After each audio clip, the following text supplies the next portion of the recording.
Welcome to the Prayagraj institute. आज हम लोग एक नए टॉपिक की शुरुआत करने वाले हैं जिसका नाम है भारतीय संविधान एवं राज्य व्यवस्था। इसको हम एक टॉपिक वाइज लेकर चलेंगे और संपूर्ण खत्म करेंगे, ठीक है। तो आज ये पहली क्लास है, तो आज हमको इसके बेसिक चीजें समझना होगा, ठीक है। तो पहले समझते हैं ये संविधान है क्या। दरअसल ये संविधान बना कैसे। जब संविधान बना, दरअसल ये इसकी शुरुआत होती कैसे। पहले तो ऐसा था नहीं। लोग कहाँ रहते थे, जंगलों में रहते थे।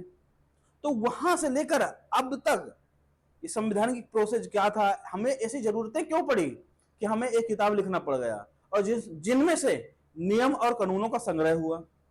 ये नियम कानून की जरूरत क्यों पड़ी। पहले तो ऐसा नहीं था, लोग रहते थे, नियम कानून की जरूरत तो पड़ती नहीं थी। लेकिन ऐसी क्या परिस्थिति आ गई जिनसे इन नियमों कानूनों की जरूरत पड़ी, और जब ये नियम कानून बनाए गए, अब एक किताब में लिख दिया गया। यही था हमारा क्या है, संविधान। विधान मीन्स क्या था, नियम। नियम कानूनों का संग्रह या नियम कानूनों का समुच्चय ही क्या है, हमारा संविधान है, ठीक है। तो आप थोड़ा देखते हैं बेसिक इसका। दरअसल जो संविधान का दर्शन पढ़ना सबसे बड़ी बात होती है ना। हाँ, पहले देखते हैं कि संविधान का दर्शन क्या है, ठीक है।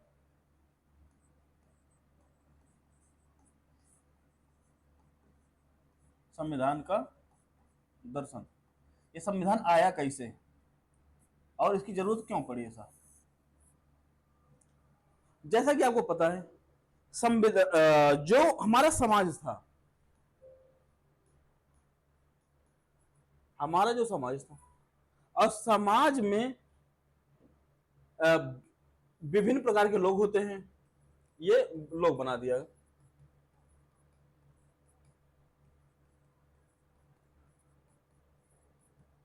समाज में विभिन्न प्रकार के लोग होते हैं, और उन लोगों में जो समाज होता, समाज में दो टाइप के लोग होते हैं। एक जो समाज होता है, एक होता है सहयोगपूर्ण समाज, दूसरा होता है संघर्ष मूलक समाज। तो समाज जो होता दो टाइप का होता है। एक जो आपको सहयोग करेगा, या नियम बने हो या ना बने हो, कानून बना हो या ना बना हो, सहमति से ये सब चीजें चलती रहती है, वो समझ सहयोगपूर्ण। हाँ, दिक्कत तब आती है जब कोई संघर्षपूर्ण समाज आ जाता है। जब संघर्ष की स्थिति होगी तब दिक्कत होना शुरू हो जाएगी। जब संघर्षपूर्ण समाज है, संघर्ष मूलक समाज में क्या होगा, संघर्ष क्या होगा, संघर्ष बढ़ेगा। जब संघर्ष बढ़ेगा तो स्थिति क्या आ जाएगी, इसको अराजकता की स्थिति आ जाएगी। कैसी स्थिति आ जाएगी, अराजकता। अराजकता मीन्स क्या होता है, अराजकता मीन्स कोई नियम कानून नहीं, जिसका जो मना है वो करेगा। अराजकता की स्थिति तब आती है जब क्या, नियम विहीन समाज होता है। क्या होता है, नियम विहीन समाज। अराजकता कब आएगी, अब होगा नियम विहीन। नियम विहीन समाज में ही अराजकता की स्थिति आती है। जब नियम, कोई नियम कानून कुछ होगा नहीं, तो जो मन आएगा लोग वो करेंगे, और जितना ही नहीं, जो मन आएगा लोग करेंगे। इससे होगा मत्स्य न्याय। क्या होगा, इसको बोलते क्या, मत्स्य न्याय। यहां लिख दे रहे हैं, क्या होता है, मत्स्य न्याय। सर ये मत्स्य न्याय क्या है। जब अराजकता की स्थिति आ जाएगी तो मत्स्य न्याय का मतलब क्या, शक्ति ही अधिकार है। क्या होगा, शक्ति ही अधिकार। इसका मतलब क्या हुआ, अर्थात जिसके पास ताकत होगी वही इस समाज में राज करेगा। जिसके पास ताकत नहीं होगी ना, उसके पास राज करने की शक्ति आएगी ना वो यहां सर्वाइव कर पाएगा। रीजन क्या है, मान लीजिए जैसे गांव में कहावत नहीं चलती, जिसकी लाठी उसी की भैंस। दरअसल यही बात है कि जब आपके पास क्या होगा, जिसके पास ताकत होगी वही अधिकार करे, वही उसी व्यक्ति की सभी चीजें होंगी। जैसे मान लो आप जा रहे हैं, नियम कोई नियम नहीं, कोई कानून नहीं, आप जा रहे हैं रास्ते में, एक आम का पेड़ मिल गया। आप देख रहे हैं कितना सुंदर सुंदर आम पके हुए लगे हैं, आपने तोड़ा, पूरी मेहनत आपने किया, अब लेकर जा रहे हैं, अब व्यक्ति मिल गया जो आपसे ताकतवर ज्यादा है, आपके सभी आम छीन लेगा, आपके आम क्या है, छीन लेगा। आप कुछ कर पाएंगे? नहीं कर पाएंगे, क्योंकि कोई नियम कानून है ही नहीं, किसके पास आप लेकर जाएंगे? वही है, इस यही होता है मत्स्य न्याय, अर्थात जिसके पास ताकत होगी वही काम करेगा। जैसे समुद्र में होता है मत्स्य न्याय, मतलब जो बड़ी मछली है छोटी मछलियों को खा जाती है, अर्थात जो मछली बड़ी मछली है तो ताकतवर है, छोटी मछलियों को खा जाएगी। अर्थात इस समाज में जो ताकतवर व्यक्ति है, जो गरीब वर्ग है या जिनके पास ताकत नहीं है, वो इस समाज में नहीं जी पाएंगे। ठीक है, इसका मतलब यह हुआ। अब जब शक्ति ही अधिकार आ जाएगी तो ऐसी स्थिति में होगा क्या? तब मदद नहीं तो क्या, ऐसी स्थिति में अब ऐसी स्थिति आ जाएगी तो क्या होगा? तब ऐसी स्थिति की ये सब चीजें मदद से ना आए, ये सब आ जाएगा तो बड़ी दिक्कत होगी। तब ऐसी स्थिति में एक संस्था का विकास होता है जिसका नाम है राज्य। ऐसी स्थिति में क्या होता है? राज्य नामक संस्था का क्या हो जा राज्य नामक संस्था का क्या होता है? विकास होता है। अब जब राज्य बन जाएगा और राज्य के पास क्या होता है? राज्य नामक संस्था बन गई तो जो राज्य होगा वो क्या बनाएगा? नियम बनाएगा, नियम या कानून बनाएगा। और नियम या कानून जब बनाएगा उसी के आधार पर आपको चलना होगा। नहीं ये स्थिति आ जाएगी तो कोई जी पाएगा? नहीं जी पाएगा ना। तो ऐसी स्थिति में क्या आएगा? राज्य नामक संस्था आएगी और राज्य नामक जो संस्था आएगी वही बनाएगा क्या? नियम कानून। दरअसल नियम या कानून होते क्या हैं? जो नियम या कानून होते क्या है इधर देख लीजिए, ये नियम या कानून। दरअसल नियम कानून क्या होते हैं? ये मानवीय आचरण को नियंत्रित करने वाले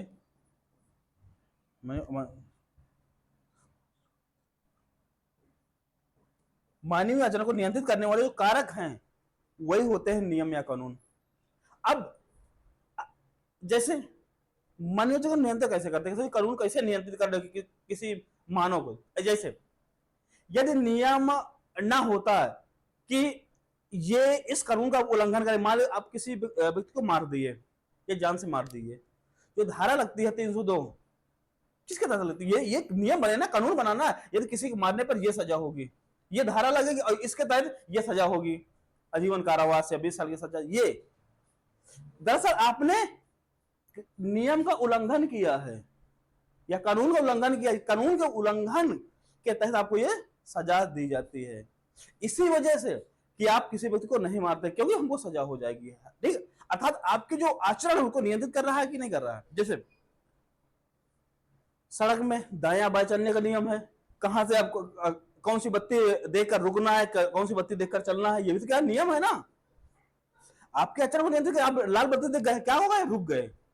यदि आप नहीं रुके तो कैमरा भी लगे रहते हैं और आपको क्या कर देंगे? चालान कर देंगे, आपको दंड भरना पड़ा ना।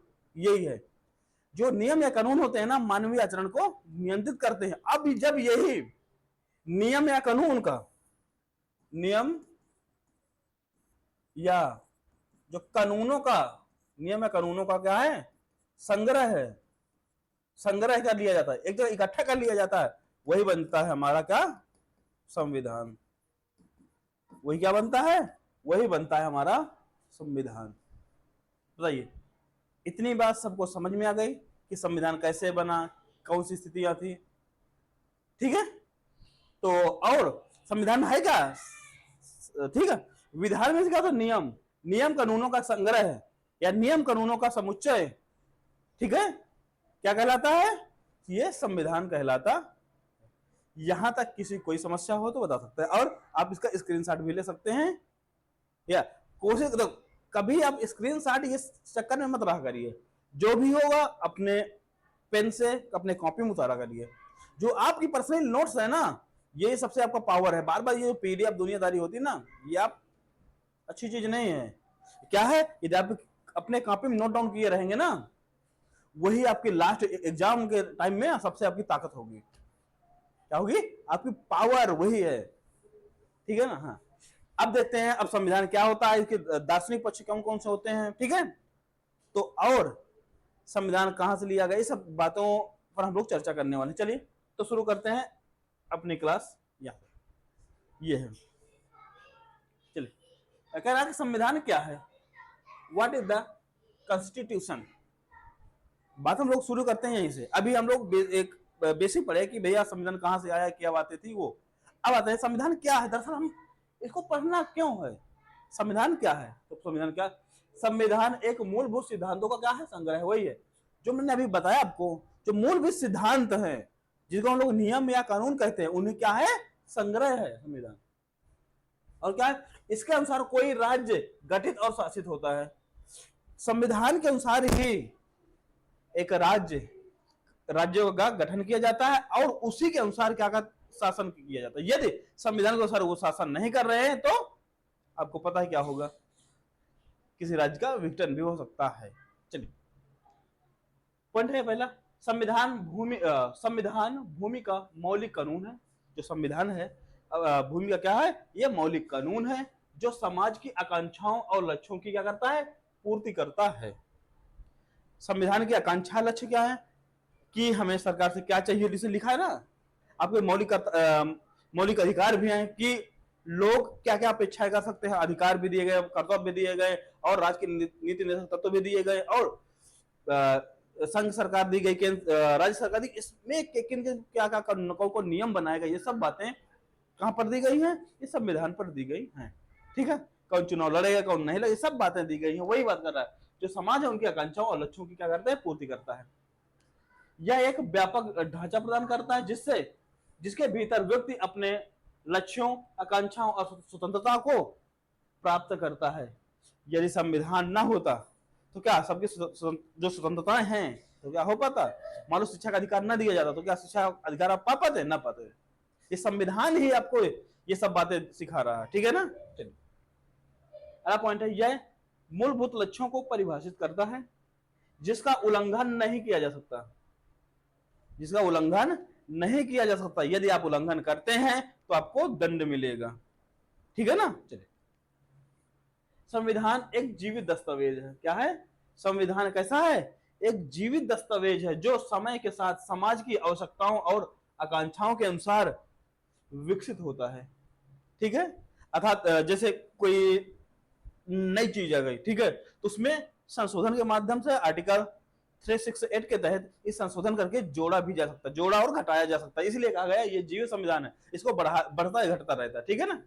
चलिए, जैसे आपको पता है कि पहले 395 अनुच्छेद थे, अब कितने हो गए, 470 से अधिक हो गए।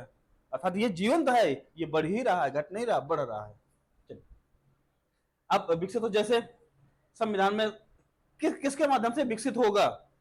ठीक है, संविधान संशोधन के माध्यम से होगा, फिर न्यायिक व्याख्याओं और निर्णयों के द्वारा होगा, न्यायिक व्याख्याओं और निर्णयों के द्वारा होगा। जैसे न्यायिक व्याख्या में तो बहुत सारी चीजें जोड़ी गई, ठीक है, कि मूलभूत सिद्धांत आए, सब चीजें हुई। चलिए अगला है, परंपराओं के द्वारा, कोई परंपरा जो आती है, जो ट्रेडिशन आते हैं, उनके द्वारा भी ये शासित होता है और विधायी कानूनों के द्वारा भी ये है। ठीक है, तो इसलिए क्या कहा जाता है, इसे जीवित दस्तावेज कहा जाता है, क्योंकि इनके द्वारा ये शासित होता है और इन्हीं के माध्यम से शक्तियां भी प्राप्त करता है। चलिए अब आते हैं भारतीय संविधान की मूलभूत विशेषताएं क्या हैं। भारतीय संविधान की मूलभूत जो विशेषताएं हैं वो क्या हैं, उनके बारे में देखते हैं।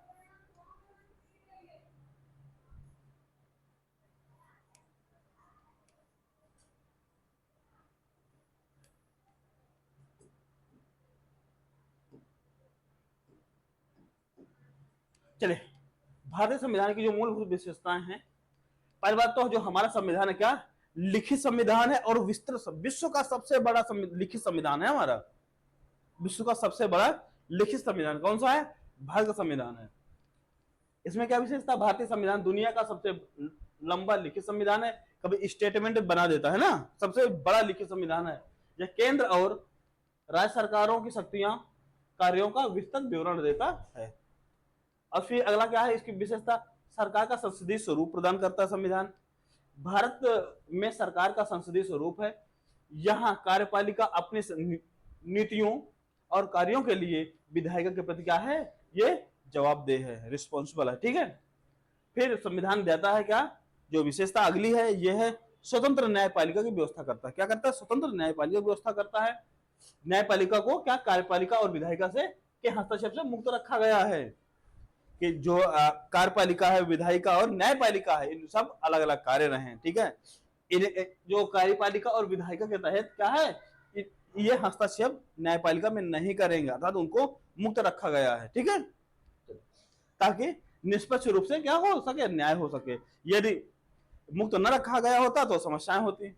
फिर कार्यपालिका और जो विधायिका है इन पर क्या करता, हस्तक्षेप करता, और लगाने कोशिश भी की गई, हस्तक्षेप करने की कोशिश भी की गई 99 कॉन्स्टिट्यूशन अमेंडमेंट 214 में, ठीक है।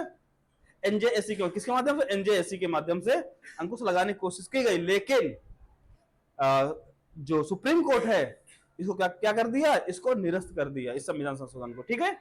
चलिए और क्या दिया गया, विशेषता क्या है, मौलिक अधिकार और कर्तव्यों की बात की गई थी, फंडामेंटल राइट्स एंड ड्यूटीज की बात की गई है। संविधान नागरिकों को 6 मौलिक अधिकार देता है और साथ ही साथ नागरिकों के लिए मौलिक कर्तव्यों का भी निर्धारण करता है, ठीक है ना। तो कितने मौलिक अधिकार है, 6 मौलिक अधिकार की बात की गई। कितने मौलिक अधिकार, 6 मौलिक। दरअसल 7 थे, लेकिन जो संपत्ति का अधिकार है, कौन सा, संपत्ति का अधिकार, संपत्ति का अधिकार, संपत्ति का अधिकार को 44 कॉन्स्टिट्यूशन अमेंडमेंट 1978 के माध्यम से इसको मौलिक अधिकार से हटाकर क्या बना दिएगा, इसको विधिक अधिकार, कौन सा, विधिक अधिकार बना दिया, विधिक कानून कह सकते हैं, ठीक है। क्या बना दिया, इसको विधिक अधिकार बना दिया गया। और ये कहां जोड़ा गया, ये अनुच्छेद 300 के का में जोड़ दिया गया, 300 के का में, ठीक है। ये बात आपको समझ में आ गई। चलिए और हमारा संविधान क्या कहता है, और हमारा संविधान क्या क्या कहता है, ये हमारा संविधान क्या है, धर्मनिरपेक्ष राष्ट्र की बात करता है। कैसा बात करता है, ये धर्मनिरपेक्ष की बात करता है, धर्मनिरपेक्षता। भारत एक धर्मनिरपेक्ष राष्ट्र है। ये सब स्टेटमेंट जो मैं आपको पढ़ा रहा हूं, सब ये स्टेटमेंट में क्वेश्चन आने वाले हैं, ठीक है। धर्मनिरपेक्ष राष्ट्र की बात करता है, जिसका अर्थ है राज्य कोई आधिकारिक धर्म नहीं है और वह सभी धर्मों के प्रति क्या करता है, समान व्यवहार रखता है। इसलिए हमारा राष्ट्र कैसा है, धर्मनिरपेक्ष राष्ट्र है।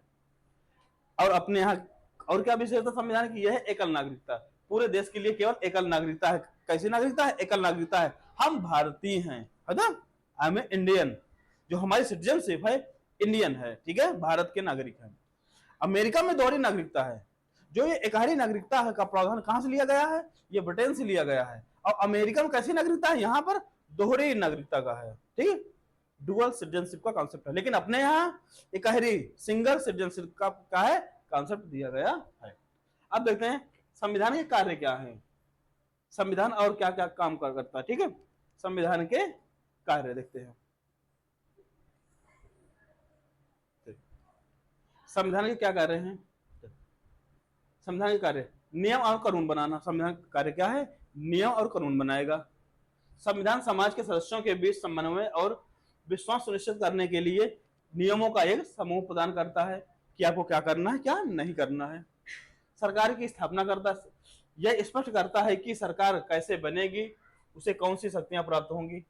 संविधान ही सरकार की स्थापना करता है कि भैया कब कब नियम कानून बनाएंगे, कितने साल में सरकार का गठन होगा, राज्यसभा सदस्यों का जो नियुक्ति है कब होगी, कब कब रिटायरमेंट होगा, क्या इसका विघटन होगा कि नहीं होगा, संयुक्त अधिवेशन होगा कि नहीं होगा, ये सब बातों का प्रावधान किसमें है, संविधान की बात करेंगे, ठीक। फिर शक्तियों पर सीमा भी देता है, ये सरकार की शक्तियों पर सीमाएं लगाता है ताकि वह नागरिकों के अधिकारों का हनन न कर सके, ठीक है। जो मैं पावर तो दे दी गई कि, लेकिन हाँ लिमिटेड पावर दी गई, ठीक है, अनलिमिटेड नहीं। क्योंकि जो हमारे राजनेता है वो कोई भी नियम बना दे नागरिकों के लिए कि वो ऐसा नहीं कर सकते। इसीलिए मौलिक अधिकारों की बात, यदि मौलिक अधिकारों का आपका हनन होता है तो आप आर्टिकल 32 के तहत डायरेक्ट सुप्रीम कोर्ट जा सकते हैं और 226 के तहत आप हाई कोर्ट जा सकते हैं। ठीक है, चलिए। आकांक्षाओं की पूर्ति करता है, और संविधान कार्य क्या है? आकांक्षाओं की पूर्ति करना। कैसे, किसके माध्यम से करता है? यह एक ऐसा ढांचा प्रदान करता है जो समाज की आकांक्षाओं को पूरा करने और एक न्यायपूर्ण समाज के निर्माण के लिए सरकार को क्या करता है? शक्ति देता है। और क्या करता है? संविधान का महत्व क्या है? जो संविधान का महत्व है, सिग्निफिकेंस ऑफ कॉन्स्टिट्यूशन, ठीक है, कॉन्स्टिट्यूशन क्या है, सिग्निफिकेंस इसका क्या है, अर्थात इसका महत्व क्या है। संविधान क्या करता है? यह एक राजनीतिक ढांचा प्रदान करता है और निर्णय लेने के लिए शक्तियों का वितरण करता है कि केंद्र सरकार की शक्तियां अलग होंगी, राज्य सरकार की अलग होंगी, ठीक है, और कुछ सूचियां अलग बनाता है कि समवर्ती सूची कैसे कैसे आपको निर्णय लेना है वो प्रदान करता है। राजनीतिक ढांचा क्या करता है? निर्माण करता है। और संविधान हमारे संघर्षों, आकांक्षाओं, आदर्शों और राष्ट्रीय आंदोलन को क्या करता है? प्रदर्शित करता है। और क्या महत्व इसका? यह व्यक्ति को नैतिक पहचान अर्थात मोरल आइडेंटिटी भी प्रदान करता है। और इसका क्या महत्व है? यह व्यक्ति को भारतीय पहचान, अच्छा, इंडियन आइडेंटिटी देता है, उसे स्थापित और परिभाषित भी करता है। ठीक है, कि किसी क्या नागरिकता होगी, बहुत सारे प्रावधान हमारा संविधान करता है। ठीक है, ये हम लोग दार्शनिक पक्ष पर ही थे। ठीक है, अब आते हैं संविधान बना कैसे। यार, भारत की जो संविधान बना कैसे, उसका संवैधानिक विकास कैसे हुआ, इसके बारे में हम लोग बात करेंगे। कि धीरे धीरे करके ये नहीं कि संविधान सभा बनी 1946 में, बस शुरू हो गया, आवाज चल रहा, नहीं, ऐसा नहीं हुआ ना। इसकी शुरुआत 1773 से ही हो गई थी, जब रेगुलेटिंग एक्ट आया था। धीरे धीरे करके वो आज का जो स्वरूप आप देख रहे हैं ना, कि इतने अनुच्छेद, इतने भाग, ये अनुसूचियां, वो ये सब चीजें धीरे धीरे विकास हुआ। एक साथ किसी चीज का क्या होता? विकास नहीं होता। जैसे हम, जो हमारे पूर्वज होमोसेपियंस थे, अब हमारे जनरेशन का होमोसेपियंस में जब हम लोग कन्वर्ट हुए, तो धीरे धीरे जो जनरेशन आप देख रहे हैं, ये तत्काल थोड़ी ना हुई ना। होमो पिथाइकस, होमो इरेक्टस से आते हुए होमोसेपियंस, होमोसेपियंस से होमोसेपियंस सेपियंस चले आए ना। इसका विकास धीरे धीरे हुआ ना, आप इतिहास में पढ़े होंगे ना। तो इसका विकास धीरे धीरे हुआ, तो हमारे संविधान का भी विकास धीरे धीरे हुआ। इतने साल लग गए विकास में। ठीक है, तो आज पढ़ने वाले हैं संवैधानिक विकास। क्या है भारत का संवैधानिक विकास? सबसे जो मैं पॉइंट, फालतू पॉइंट, इसलिए मैं जो स्लाइड लेकर आया हूं, एक भी पॉइंट आपका फालतू का नहीं होगा कि फालतू जानकारी। एक जो होगा एकदम अपडेटेड जानकारी के साथ होगा पूरा स्लाइड। ठीक है, और पॉइंट टू पॉइंट हम लोग डिस्कस करने वाले हैं। ठीक है, तो पहला था रेगुलेटिंग एक्ट, 1973 का रेगुलेटिंग एक्ट आता है। इसमें क्या प्रावधान किया गया था? इसमें प्रावधान किया गया था, जो बंगाल के गवर्नर को बंगाल का गवर्नर जनरल बनाया गया। पहले जो केवल गवर्नर होता था, तो अब रेगुलेटिंग एक्ट के तहत जो बंगाल गवर्नर था, उसको बंगाल का गवर्नर जनरल बना दिया गया। और जो दो प्रेसिडेंसियां थी, कौन कौन सी थी? मद्रास और बॉम्बे, उनके अधीन इसको लाया गया। सिर्फ इसके अधीन उनको दोनों को लाया, क्योंकि ये वो गवर्नर ही बने रहे। ठीक है, वो गवर्नर बने रहे, और ये गवर्नर जनरल हो। गवर्नर जनरल के अधीन दोनों क्या हो? गवर्नर आ गए। ये प्रावधान किया, घोषित किया गया। और प्रथम जो गवर्नर जनरल थे, कौन थे? वारेन हेस्टिंग्स को बनाया गया। और इसी में सुप्रीम कोर्ट की स्थापना की गई। कब? 1974 में। क्वेश्चन आता है, सुप्रीम कोर्ट की स्थापना कब की गई? 1974 में। कहां स्थापना हुई थी? कलकत्ता में हुई थी। ठीक है, अब कौन सा अधिनियम था? तो कौन सा? रेगुलेटिंग एक्ट था। कौन सा था? रेगुलेटिंग एक्ट था। क्वेश्चन पूछा गया सुप्रीम कोर्ट की स्थापना कब हुई? तो 1974। एक्ट कौन था? 1973 का रेगुलेटिंग एक्ट था। ये बात आपको आशा करते समझ में आ गई होगी। ठीक है, और इसी के साथ साथ बॉम्बे और मद्रास, यही बात, बॉम्बे और मद्रास को बंगाल के गवर्नर जनरल के अधीन लाया गया। अब यही बात हम लोग की है कि जो ये गवर्नर जनरल था, गवर्नर जनरल। ये कौन था? ये बंगाल का है। और इसके अधीन बॉम्बे और मद्रास, इनको दोनों को ला दिया गया। पहले स्वतंत्र रूप से काम कर रहे थे, ठीक है। तो बंगाल के साथ, बंगाल के नीचे बॉम्बे और मद्रास के जो गवर्नर थे उनको लाया गया, ठीक है। चलो, और कंपनी के सेवकों को निजी व्यापार, तोहफा या रिश्वत लेने से क्या कर दिया गया? रोक दिया गया। कहा गया 1973 के तहत, रेगुलेटिंग एक्ट के तहत, कि भैया आप भारतीयों से ना कोई तोहफा लेंगे, ना कोई रिश्वत लेंगे, और ना ही आप निजी व्यापार करेंगे। ऐसा क्यों किया गया? दरअसल मैं आपको बता दे रहा हूं। कंपनी देखो इतना व्यापार कर रही थी, खूब व्यापार, खूब फायदा होना था, लेकिन उस समय कंपनी लॉस में चली गई। लॉस में चली गई तो कंपनी को लोन लेना पड़ा। किससे? अपने ब्रिटेन से। जब लोन लेना पड़ा तो जो वहां के शासन से पूछे, भैया आप इतना प्रॉफिट कमा रहे तब भी लोन लेना पड़ा, घाटे में कैसे चली गई? रीजन ये था, कंपनी ने निजी व्यापार को भी अनुमति दे दी थी। जो वहां के जो अधिकारी थे वो कंपनी का काम काज न संभाल के, कंपनी का कार्य न संभाल के क्या करने लगे? निजी व्यापार करने लगे। कंपनी का व्यापार छोड़कर अपना निजी व्यापार करने लगे। हाँ, जो वहां के अधिकारी तो धनवान हो गए, लेकिन कंपनी गरीब हो गई, इसलिए लोन लेना पड़ा। और इसी वजह से रेगुलेटिंग एक्ट आया गया, रेगुलेट किया गया, दोबारा से रेगुलेट किया गया था, इसीलिए इसको बना रेगुलेटिंग एक्ट। ठीक, चलिए। तो ब्रिटिश सरकार का नियंत्रण कंपनी पर और मजबूत हुआ कि भैया आप कुछ कर नहीं रहे हैं, आपको कंपनी घाटे में जा रही, तो जो ब्रिटिश सरकार था उसने अपना थोड़ा उसको कसना शुरू कर दिया, इसीलिए एक्ट लेकर आई। और कोर्ट ऑफ डायरेक्टर को भारत के राजस्व, प्रशासन और सैन्य मामलों पर रिपोर्ट देना अनिवार्य कर दिया गया। जो है कोर्ट ऑफ डायरेक्टर था किसमें? कंपनी में। तो कहा गया भैया आप क्या राजस्व के मामले में और प्रशासन के मामले और सैनिक मामले में आप क्या करें? जो ब्रिटिश सरकार है उसको आप क्या करेंगे? रिपोर्ट करेंगे, ठीक है।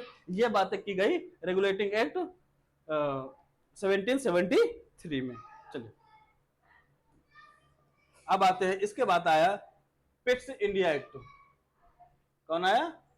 पिट्स इंडिया एक्ट आया।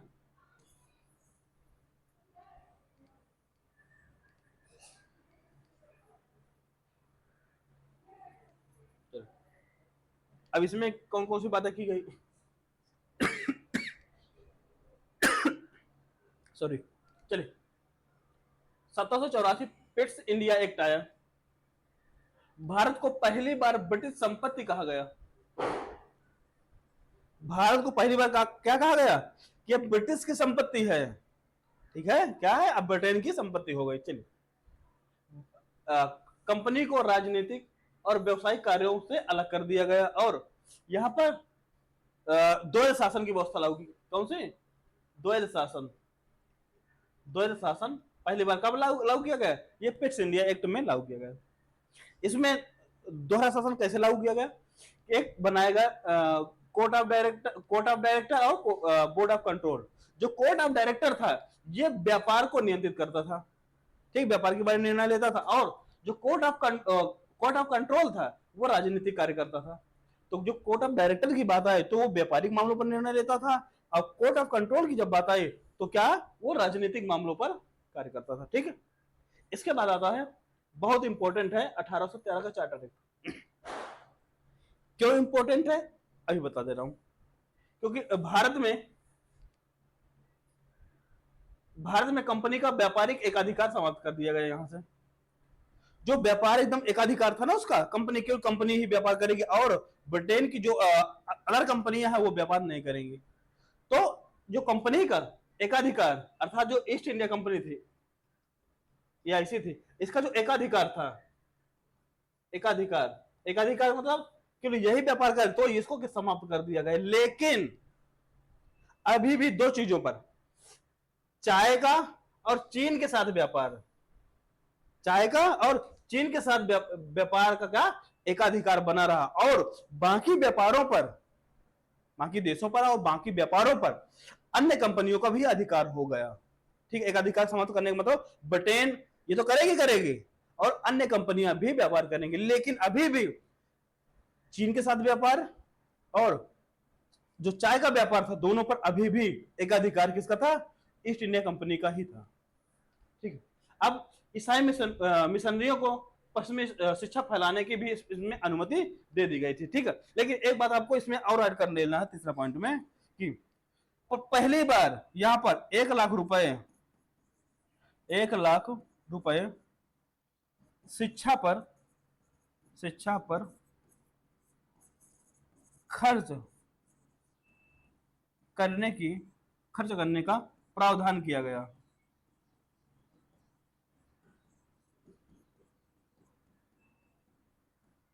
ठीक है, 1 लाख रुपए वार्षिक, एक साल में 1 लाख रुपए शिक्षा पर खर्च करने का प्रावधान किया गया था। किस चार्टर के तहत? 1813 के चार्टर के, ठीक है।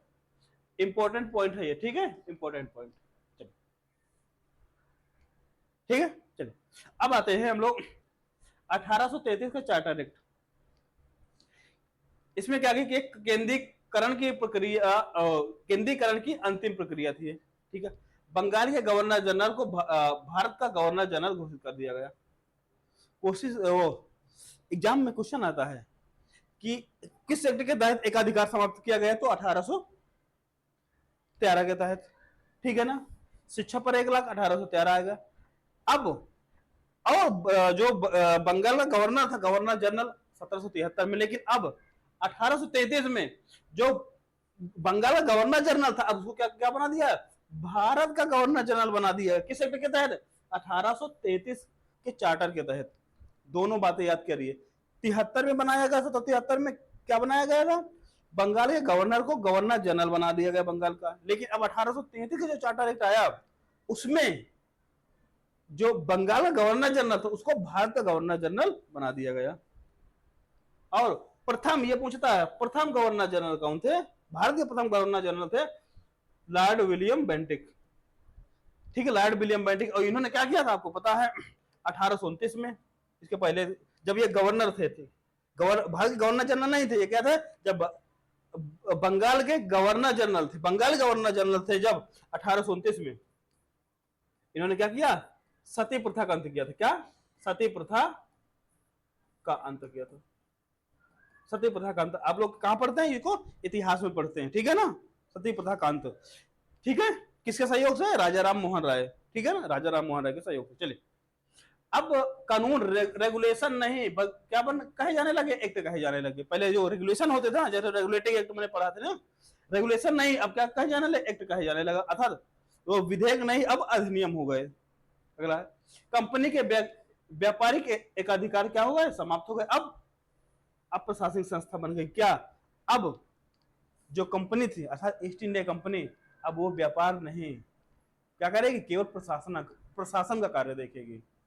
और यहां से पूर्णतः एक अधिकार खत्म हो गया। पूर्णतः एक अधिकार, जो चाय और चीन का व्यापार था ना, जिसमें एक अधिकार बना था अभी तक, अब 1833 के तहत वो भी समाप्त कर दिया गया। तो पूर्णतः यहां समाप्त हुआ। केवल दो समाप्त तो यहां कर दिया गया, लेकिन कुछ बचा था, लेकिन कुछ के तहत यहां पर पूरी तरीके समाप्त कर दिया। और सिविल सेवाओं में प्रतियोगिता प्रणाली का क्या सुझाव दिया गया कि भैया अब सिविल सेवा परीक्षा कराई जाएगी, ठीक है।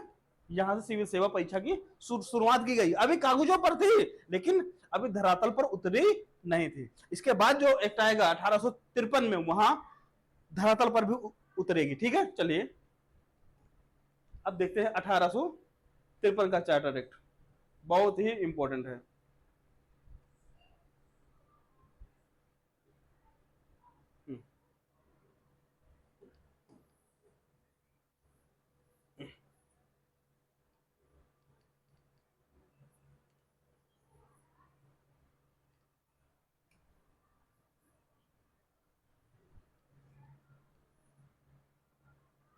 चलिए 1853 का चार्टर एक्ट,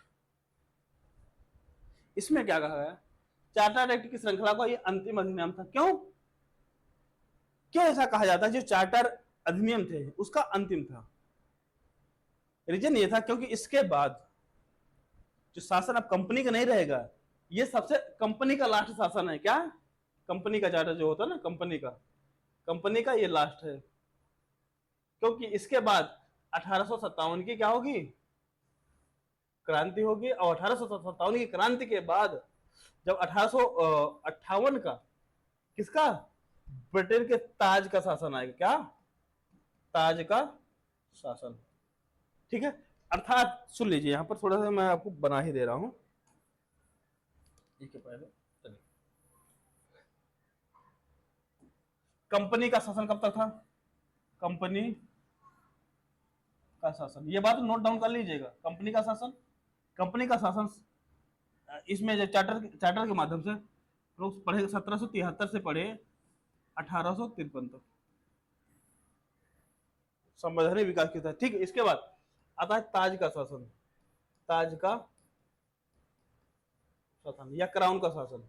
ये आप पढ़ेंगे 1858 से लेकर 1947 तक,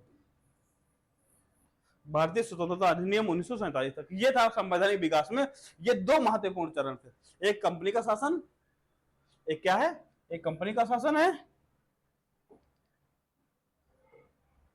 ठीक है, एक हम लोग क्या, कंपनी का शासन है, यार कहां बड़ा स्लो, एक हम लोग का कंपनी का शासन पढ़ेगा, दूसरा ताज का। अब हम लोग कंपनी का लास्ट जो कंपनी का शासन था वो हम लोग लास्ट फेज पर है। ठीक है, कंपनी के शासन में लास्ट फेज पर है। चलिए, यही था चार्टर एक्ट की श्रृंखला का क्या है, ये अंतिम अधिनियम है। गवर्नर जनरल की परिषद में विधायी और कार्यकारी शक्तियां अलग कर दी गई थी। यहाँ केंद्रीय विधान परिषद की स्थापना, जो केंद्रीय विधान परिषद की स्थापना की गई, उसमें 6 सदस्य और एक स्थायी प्रतिनिधि भी शामिल था। इसे मिनी पार्लियामेंट का की तरह कार्य करने की शक्ति मिली। क्वेश्चन पूछ सकता है कि जो किस एक्ट को या किस चार्टर को मिनी कॉन्स्टिट्यूशन, ठीक है, mini parliament, sorry, mini parliament की तरह कार्य करने की शक्ति मिली, किसको, ये 1853 के चार्टर को। इसमें सिविल सेवा प्रतियोगिता प्रणाली की स्वीकृत की गई थी। इसमें 1853 में जो सिविल सेवा प्रतियोगिता प्रणाली थी, अर्थात जो एग्जाम देने वाली बात, तो इसको स्वीकार की गई। और किस समिति के थे, मैकाले समिति। यहाँ सिविल सेवा के लिए मैकाले समिति भी बनाई गई थी। और परीक्षा कहाँ होती थी, ये परीक्षाएं ब्रिटेन में होती थी। ठीक है, और सब इलाहाबाद, सॉरी, भारत में सबसे पहले परीक्षा कब आयोजित की गई सिविल सेवा के, तो आपको पता होगा जैसे कि 1922 में सबसे पहले भारत में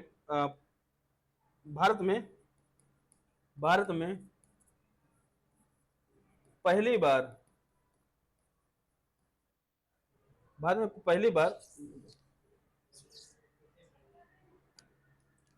अच्छे से लिख देता हूं। चलिए मैं यहां लिख दे रहा हूं, अच्छा पॉइंट है। भारत में पहली बार सिविल सेवा की परीक्षा कब हुई, 1922 में।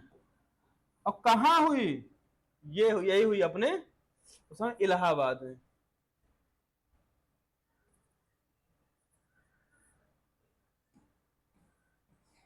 इलाहाबाद में, और वर्तमान का क्या है, प्रयागराज। ठीक है, और अब अपने इंस्टीट्यूट का भी नाम है क्या है, प्रयागराज इंस्टीट्यूट। ठीक, चलिए, तो यहीं पर पहली बार सिविल सेवा परीक्षा की क्या हुई, यहां पर शुरुआत की गई। परीक्षा पहली बार हुई, शुरुआत तो यहां से हो गई थी, लेकिन एग्जाम कहां होते थे, ब्रिटेन में ही एग्जाम होते थे। ठीक है, चलिए, अब इसके बाद आते हैं, अब यहां से कंपनी का शासन समाप्त होता है। क्या होता है, कंपनी का शासन समाप्त होता है। अब आता है ताज का शासन, अर्थात क्राउन का शासन। क्राउन का शासन का जो पहला एक्ट होता है 1858 भारत सरकार अधिनियम, गवर्नमेंट ऑफ इंडिया एक्ट आता है। इसे कहा गया गुड गवर्नमेंट एक्ट भी कहा जाता है। क्या कहा जाता है, इसे गुड गवर्नमेंट एक्ट कहा जाता है। अब गुड गवर्नमेंट एक्ट क्यों कहा गया, वैसे तो गुड तो था नहीं, लेकिन कहा गया क्योंकि भैया देखिए, अब कंपनी का शासन खत्म, लोगों को यही भ्रांति थी ना, अब कंपनी का शासन खत्म हो चुका है कि 1857 क्रांति हुई। और क्रांति के बाद जब कंपनी का शासन खत्म किया गया कि अब आएगा क्राउन का शासन। जैसे ब्रिटेन में अच्छी सरकारें या अन्य उपनिवेशों में सरकारें बेहतर तरीके से काम कर रही हैं, और नागरिकों को अधिकार दिए गए हैं, वैसे भारत में भी अधिकार दिए जाएंगे। कैसा? उनमें भारत में भी अधिकार दिए जाएंगे, ऐसी चर्चाएं होने लगी। तो इसीलिए इसे गुड गवर्नमेंट कहा गया कि अच्छा शासन काम करेगी। लेकिन तो अंग्रेज थे, शासन कैसा काम किया तो अभी हम देखेंगे ही, और आप देख भी चुके हैं। क्या आप देख भी चुके हैं ना कैसा शासन था। चलिए, तो यहां से क्या होता है? यहां से होता है चेंजमेंट। अब चेंजमेंट क्या हुआ? अभी तक हम लोग गवर्नर पढ़े, फिर गवर्नर के बाद गवर्नर जनरल आ गए, फिर गवर्नर जनरल जो बंगाल का गवर्नर जनरल, फिर बंगाल गवर्नर जनरल के बाद आए भारतीय गवर्नर जनरल। अब यहाँ जो गवर्नर जनरल का प्रावधान था यही से होता है समाप्त। अब गवर्नर जनरल के स्थान पर आते हैं वायसराय। क्या आते हैं? वायसराय। तो क्वेश्चन पूछता है अंतिम, अच्छा मैं आपको बता दे रहा हूं शुरू से ही। चलिए देखो, पूछे प्रथम गवर्नर जनरल कौन का? बंगाल का। यह पूछेगा बंगाल का प्रथम गवर्नर जनरल, तो कौन? Warren Hastings. सब इतिहास में पढ़ेंगे हम लोग। चलिए, बंगाल का, और बंगाल का अंतिम गवर्नर पूछे वो भी वारेन हेस्टिंग ही होंगे। ठीक है, बंगाल का अंतिम गवर्नर वारेन हेस्टिंग, और उसी को बंगाल का प्रथम गवर्नर जनरल बनाया गया वारेन हेस्टिंग को। ये बातें आपको याद हो गई। दूसरी बात, जब और चेंज हुआ, भारत का गवर्नर जनरल बनाया गया। भारत का गवर्नर, जब भारत का गवर्नर जनरल बनाया गया तो किसे बनाया गया? लॉर्ड विलियम बेंटिंग को। और भारत का प्रथम गवर्नर जनरल, और ये प्रथम भारत गवर्नर जनरल, लेकिन बंगाल का अंतिम गवर्नर जनरल ये होगा, और भारत का प्रथम गवर्नर जनरल भी यही होगा, जैसे इसमें मैं आपको समझाया, क्योंकि वही व्यक्ति था, उसी से पद चेंज हो गया। अब जब भारत का अंतिम गवर्नर जनरल कौन था? अंतिम गवर्नर जनरल लॉर्ड कैनिंग, और इसे ही प्रथम वायसराय बनाया गया, क्योंकि शासन यही से चेंज हो रहा है ना, चेंज हुआ ना। हाँ, तो ऐसे ही आपको याद करना। तो गवर्नर जनरल के मामले में क्या था? ये अंतिम गवर्नर जनरल था, अंतिम, और वायसराय में प्रथम। ठीक, तो यही शासन पद्धति क्या हुई? चेंज हुई। तो governor general convert to the viceroy. जो गवर्नर जनरल का पद था वो बदल करके क्या हो गया? अब वायसराय हो गया। और प्रथम वायसराय कौन थे? लॉर्ड कैनिंग, और अंतिम गवर्नर जनरल लॉर्ड कैनिंग, और प्रथम वायसराय भी लॉर्ड कैनिंग हो गए, जैसे इसमें बताया मैंने। भारत का गवर्नर जनरल प्रथम बेंटिंग, लास्ट बंगाल का गवर्नर जनरल ये, प्रथम गवर्नर जनरल बंगाल का ये, और गवर्नर भी यही, इस टाइप में, क्योंकि वहीं से शुरू वहीं से खत्म। चलिए अब आते हैं यहाँ। ठीक, और इसके साथ जो डायरकी थी, द्वैध शासन था, ठीक है, द्वैध शासन, डबल सरकार क्या हुई? समाप्ति हो गई, समाप्त होता है। और ब्रिटिश कैबिनेट में भारत सचिव, सेक्रेटरी ऑफ स्टेट का एक नया पद बनाया गया, नया पद बनाया गया। ठीक है, पहले गवर्नर जनरल थे, अब बने वायसराय, और ये पद भारत में नहीं होता था, तो यहां से कैबिनेट, जो ब्रिटिश कैबिनेट ने क्या भारत सचिव के लिए एक नया पद का क्या किया? सृजन किया। ठीक है, अब आते हैं 1861 का भारतीय परिषद अधिनियम। 1861 का भारतीय परिषद अधिनियम, इसमें कौन कौन से प्रावधान किए गए? भारतीयों को विधि निर्माण की प्रक्रिया से क्या किया? जोड़ा गया, अर्थात प्रतिनिधित्व की शुरुआत की गई, अर्थात भारत के भी कुछ प्रतिनिधि अब नियम या कानून बनाने की प्रक्रिया में शामिल होंगे। कितने अधिकार दिए जाएंगे वो बात की बात, लेकिन अब शामिल करना शुरू हो गया कब? 1861 के अधिनियम के माध्यम से। ठीक है, और बॉम्बे और मद्रास की विधान शक्तियां बहाल की गई। तो पहले था ना, अलग अलग बना दी गई थी, उनके अधीन कर दिया गया, अब इनको स्वतंत्र कर दिया, भैया आप भी अपने लिए नियम कानून बनाइए, मद्रास और बॉम्बे के लिए भी। ठीक है, अब पोर्टफोलियो प्रणाली की को क्या हुई? मान्यता मिली, और वायसराय को ऑर्डिनेंस अर्थात अध्यादेश जारी करने का अधिकार दिया गया। अब वायसराय को क्या किया जाए? अध्यादेश जारी करने का शक्ति दी गई। अध्यादेश क्या होता है, मान लीजिए कोई कानून उपस्थित नहीं है, ठीक है, और ऐसी आवश्यकता पड़ जाए कि हमें कानून इसको लागू करना जरूरी है, तो वायसराय अध्यादेश जारी करता था। वर्तमान में क्या स्थिति है, क्योंकि कानून बनाने की शक्ति, वर्तमान की बात कर रहा हूं, इसकी बात छोड़ दे रहा हूं। वर्तमान में कानून बनाने की शक्ति किसके पास है, या तो संसद के पास है या तो राज्य विधानमंडल के पास है। और संसद में कौन होते हैं, लोकसभा राज्यसभा। जब तक लोकसभा राज्यसभा दोनों नहीं बैठेंगे, चर्चा पर चर्चा नहीं होगी, कानून नहीं बनेगा। लेकिन हमको जरूरत पड़ चुकी है कि हमें कानून बनाना है, लेकिन लोकसभा या राज्यसभा मतलब जो सदन हो नहीं चल रहा है, या लोकसभा को विघटन हो गए, कोई भी रीजन हो गए हैं, तो अध्यादेश जारी करने की शक्ति किसके पास है, यह है राष्ट्रपति के पास। किसके पास अध्यादेश जारी करेगा, वो जारी करेगा राष्ट्रपति अध्यादेश जारी करेगा। आर्टिकल 1, 2, 3 अर्थात 123 के तहत अध्यादेश जारी करने की शक्ति राष्ट्रपति के पास है, और राज्य में अध्यादेश जारी करने की शक्ति किसके पास है, राज्यपाल के पास। आर्टिकल इसको पहले ले आइए, इसको बाद में कर दीजिए। 213 अर्थात 213 के तहत राज्यपाल अध्यादेश जारी करता और 123 के तहत राष्ट्रपति जारी करता। और संविधान की प्रक्रिया में पहले कौन जारी करता था और अध्यादेश, ये वायसराय जारी करता था। ठीक है, तीनों बातें आपको समझ में आ गई होंगी शायद। चलिए अब आते हैं 1892 का भारतीय परिषद अधिनियम। इसमें क्या बात की गई, केंद्रीय और प्रांतीय विधान परिषदों में गैर सरकारी सदस्यों की संख्या बढ़ गई। अर्थात तब भी अभी भी गैर सरकारी सदस्यों की संख्या बढ़ी। गैर सरकारी सदस्य कौन थे, जो ब्रिटेन के नहीं थे, ठीक है ना, हाँ, उनकी संख्या, लेकिन अभी भी जो सरकारी सदस्य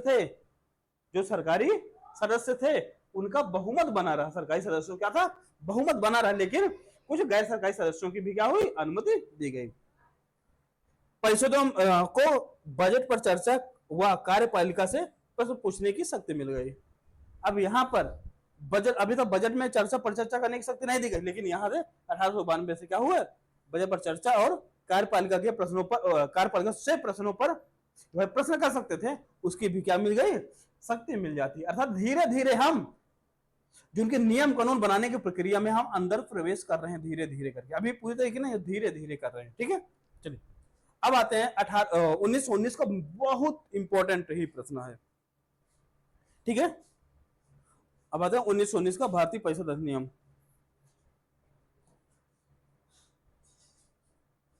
सॉरी, 1919 से पहले होता है 1909 का, सॉरी।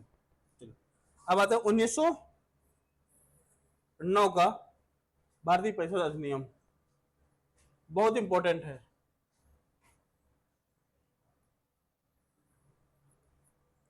अब क्यों लाया, सुन लीजिए, कहानी है। आपको पता है, जैसा कि आपने इतिहास पढ़ा होगा ना, इतिहास वाले सर बताए होंगे आपको कि 1905 में क्या हुआ था,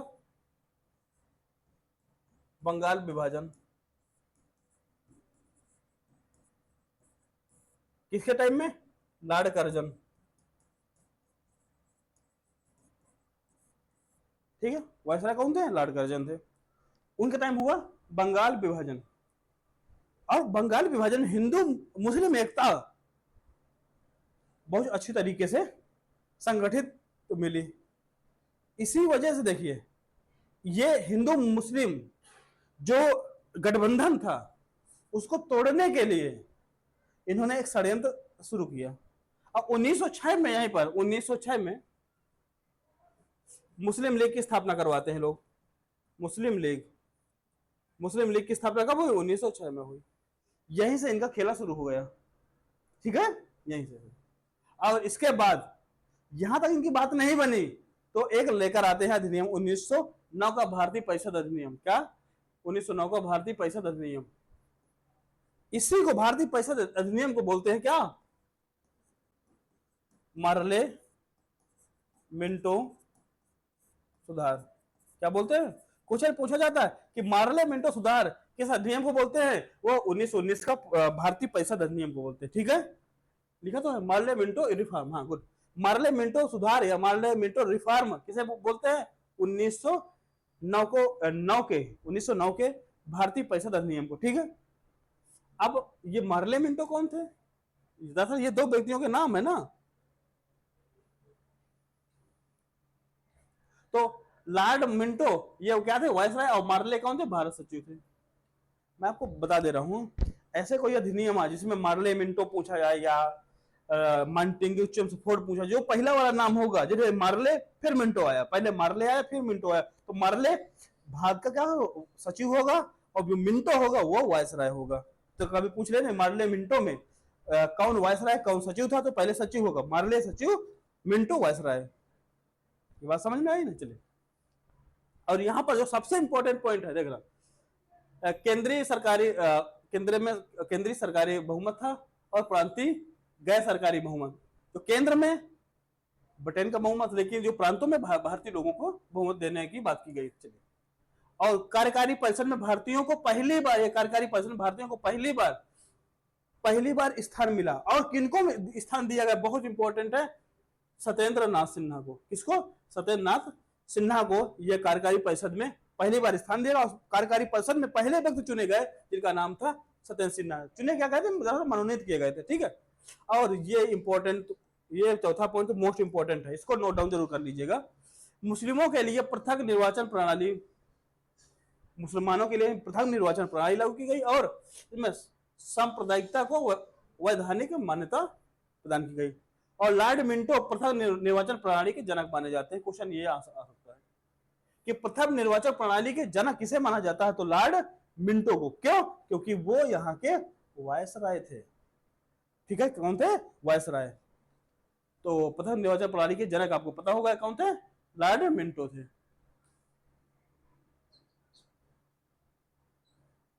चलिए, अब आते हैं 1919 का भारत शासन अधिनियम। इसे क्या बोलते हैं, मंटेग्यू चेम्सफोर्ड सुधार कहते हैं। क्या बोलते हैं इसको, इसको मार्ले मिंटो, इसको मंटेग्यू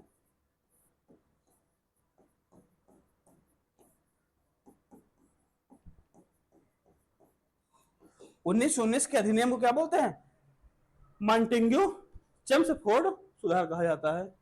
1919 के, ये बातें जरूर याद रखिएगा, क्योंकि बार बार एग्जाम में यहां से क्वेश्चन आते हैं। ठीक है, 1919 से और 1909 से और 1935 से भी आते हैं। ठीक है, ये अधिनियम आपको बहुत, और 1813 का भी बहुत इंपॉर्टेंट है। ठीक है ना। हाँ, और जो मैंने अभी तक आपको बताया, वायसराय कौन बने, प्रथम, अंतिम, ये चीजें बहुत पूछी जाती है। ठीक है, चलिए, यहां से केंद्रीय और प्रांतीय विषयों को अलग कर दिया गया, और यहां पर आएगी डायरकी, अर्थात द्वैध शासन का शुरुआत की गई। प्रांतों में देखो, 1919 में प्रांतों में द्वैध शासन आएगा, प्रांतों में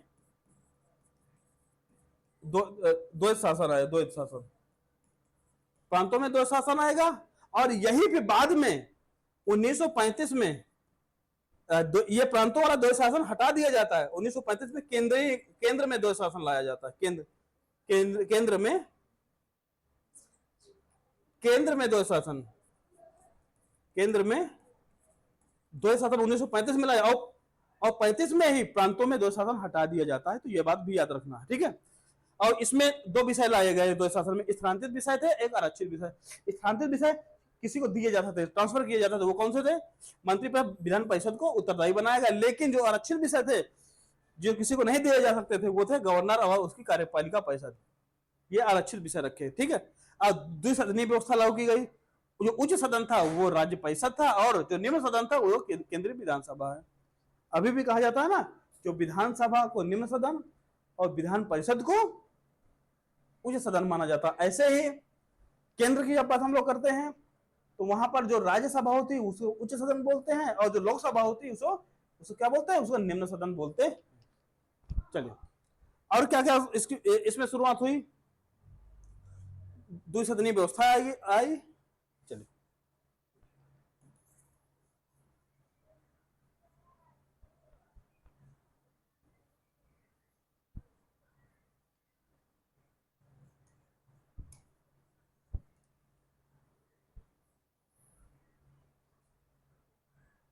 चलिए, जो हम पढ़ा रहे हैं ना, आप इसके पीडीएफ आपको मिल जाएगी। ठीक है ना। हाँ, ये सब पीडीएफ में आपको मिलेगा, जो मैं पूरा लिख देता हूं ना, इसको आप नोट डाउन करेंगे। ठीक है ना, और पीडीएफ में नोट डाउन नहीं रहेगा, ये बात मान लीजिएगा।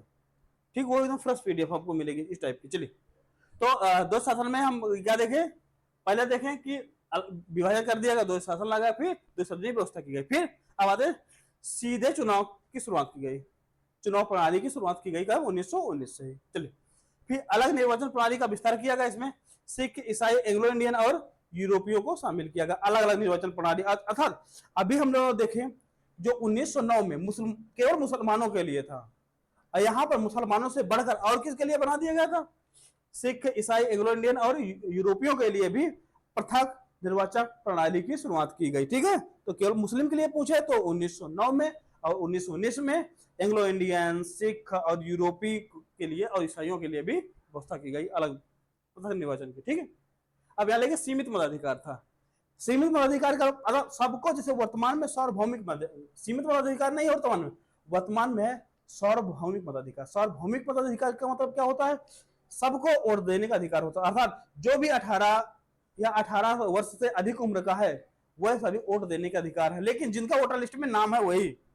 हाँ, ये बात भी जोड़ना पड़ता है ना। लेकिन सीमित मताधिकार था, इसका मतलब क्या था, इसका मतलब ये था जिसके पास शिक्षा है, संपत्ति है, क्या है, संपत्ति, शिक्षा, कर पर आधारित वोटिंग बैलेंस दिया कि जिनके पास एक क्राइटेरिया कि जिसके पास इतना एजुकेटेड होगा, या इसके पास इतनी संपत्ति होगी, या वो कर देता होगा, टैक्स देता होगा, उसी को ही वोट देने का अधिकार होगा।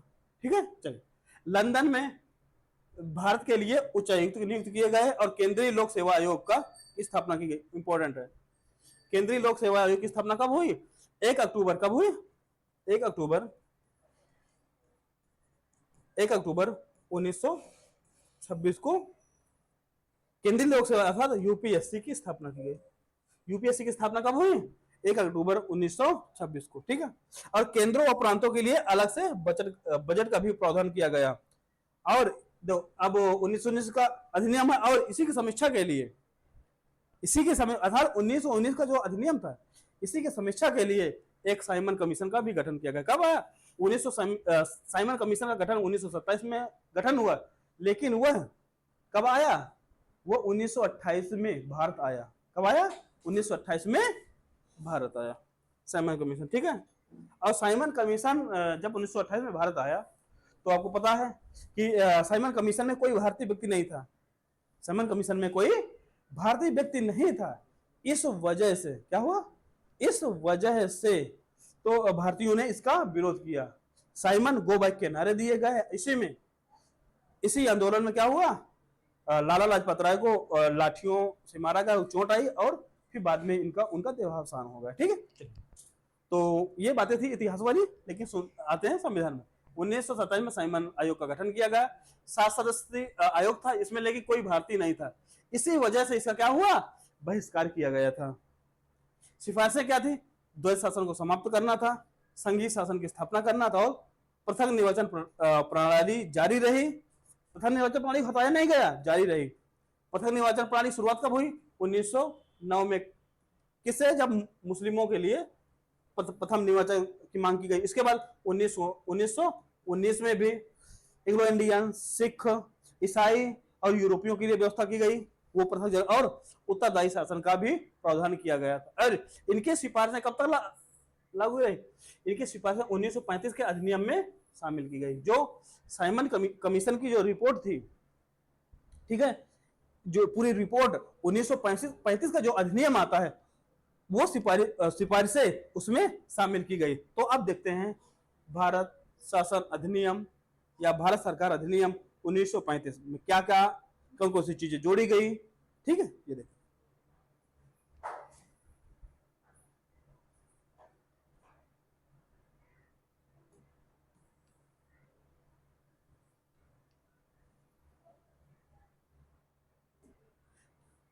ये है भारत सरकार अधिनियम 1935।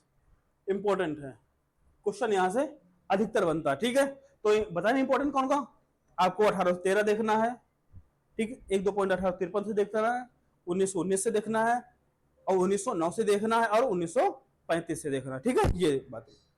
ठीक, तो इसमें क्या किया, अखिल भारतीय महासंघ की योजना थी, लेकिन ये कभी लागू नहीं हुई थी। क्वेश्चन आ सकता है, ऐसी कौन सी योजना थी जो 1935 के अधिनियम में प्रावधान थी लेकिन लागू नहीं हो पाई थी? कौन थी? ये थी अखिल भारतीय महासंघ। ठीक है, दूसरी बात क्या थी? विषयों पर 3 सूचियां बनाई गई। कौन सी? संघीय सूची, प्रांतीय सूची और अवशिष्ट सूची। ये क्या था? संघीय सूची में केंद्र नियम बनाएगा, प्रांतीय में प्रांत नियम बनाएंगे, अवशिष्ट सूचियों में अवशिष्ट सूची भी केंद्र बनाएगी। यहां पर क्या दोनों नहीं है, यहां पर समवर्ती जब सूची होती है ना, समवर्ती में दोनों बना, लेकिन समवर्ती सूची तो बाद में जोड़ी गई ना, बाद में जोड़ी गई ना। हाँ, तो यहाँ पर अवशिष्ट सूची का प्रावधान था, लेकिन कौन बनाएगा? केंद्र ही बनाएगा। चलिए, वायसराय को अवशिष्ट शक्तियां दी गई। किसको दी गई? वायसराय को दी गई। प्रांतों में प्रांतीय स्वेच्छा अर्थात जो डायरकी थी वो समाप्त कर दी गई। जो द्वैध शासन था प्रांतों में समाप्त कर दी। अभी बात की है ना कि प्रांतों का द्वैध शासन समाप्त किया गया। देखो, शुरू किया 1919 में प्रांतों में द्वैध शासन। प्रांतों में, ये इंपॉर्टेंट, प्रांतों में द्वैध शासन शुरुआत 1919 में, 1935 में समाप्त। क्या? प्रांतों में द्वैध शासन। लेकिन केंद्रीय द्वैध शासन की शुरुआत 1935 में कर दी गई। यही है, केंद्र में द्वैध शासन की क्या हुई? शुरुआत, ये शासन लागू कर दिया गया। कहां? केंद्र में, लेकिन प्रांतों में समाप्त कर दिया गया। ये बात आपको याद रखना है। फिर एससी महिलाओं और मजदूरों के लिए पृथक निर्वाचन प्रणाली का क्या किया गया? विस्तार किया गया। मताधिकार का विस्तार किया गया, लेकिन जनसंख्या कितना था? टोटल जनसंख्या केवल 10% ही लोग मताधिकार के पात्र थे। तो किस आधार पर? शिक्षा, संपत्ति और जो कर देते थे उनके आधार पर केवल 10% ही लोग ही क्या करते थे? वोटिंग करते थे। और आरबीआई की स्थापना की, कब की गई आरबीआई की स्थापना? 1 अप्रैल 1935 को की गई। लेकिन अधिनियम पूछेगा, अधिनियम 1935 का नहीं था, अधिनियम था 1934 का। ये बात आपको याद रखनी है। आरबीआई की स्थापना जो हुई 1 अप्रैल 1935 को तो हुई, लेकिन अधिनियम 1935 का नहीं था, अधिनियम 1934 का था। ये बात आपको याद रखना, ये है इंपॉर्टेंट। ये बात क्या है? ये इंपॉर्टेंट है। चलिए, संघीय लोक सेवा आयोग, प्रांतीय व संयुक्त लोक सेवा आयोग की स्थापना की गई।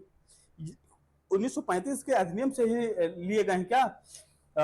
जो यूपीएससी संघ लोक सेवा आयोग और जो स्टेट पीसीएस आयोग है, ठीक है, प्रोविंशियल सिविल सर्विस, वो लिया गया। और जो संयुक्त लोक सेवा आयोग है, तीनों का प्रावधान कहां से लिया गया है? ये 1935 के अधिनियम से लिया गया है। ठीक है, चलिए, फिर संघीय न्यायालय की स्थापना की गई। कब की गई? 1937 में संघीय न्यायालय की स्थापना की गई। कहां की गई? कलकत्ता में की गई। ठीक है, चलिए चलिए, ध्यान दें, सुप्रीम कोर्ट की स्थापना कब? सुप्रीम कोर्ट की स्थापना कब की गई? या रेगुलेटिंग एक्ट के तहत की गई, लेकिन संघीय न्यायालय की स्थापना कब की? 1937 में की गई। लेकिन संघीय न्यायालय की स्थापना कलकत्ता में नहीं, कहां हुई? ये दिल्ली में हुई थी भाई। कहां हुई? ये दिल्ली में हुई थी। ठीक है, चलिए, सुप्रीम कोर्ट की स्थापना जो की गई, रेगुलेटिंग एक्ट, दोनों बात याद रखना है। आप बोले संघीय सचिव, बात तो वही है नहीं। सुप्रीम कोर्ट की स्थापना कब हुई? 1773 में, वो रेगुलेटिंग एक्ट के तहत कलकत्ता में, और ये संघीय न्यायालय दिल्ली में बनाया गया था। दोनों बातें आपको याद रखनी है। चलिए, अब ये था 1935 का अधिनियम। अब आते हैं हम लोग स्वतंत्रता की ओर ना। चलिए, अब आते हैं 1947 का भारतीय स्वतंत्रता अधिनियम।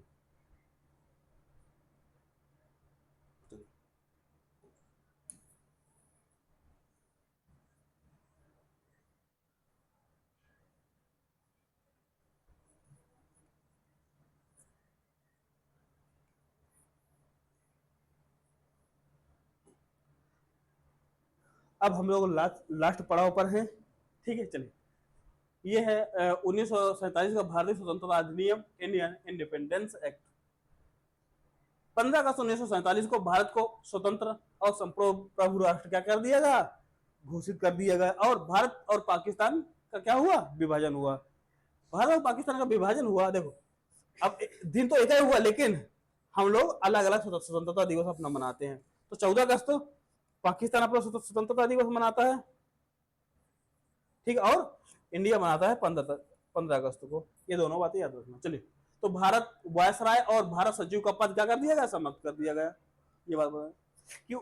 जब जो वायसराय और भारत सचिव का पद कब सृजित किया गया, तो आपको पता है 1858 एक्ट के तहत। ठीक है, जब ताज का शासन आता 1858, और 1947 में दोनों पद को समाप्त कर दिया जाता। कौन कौन से पद?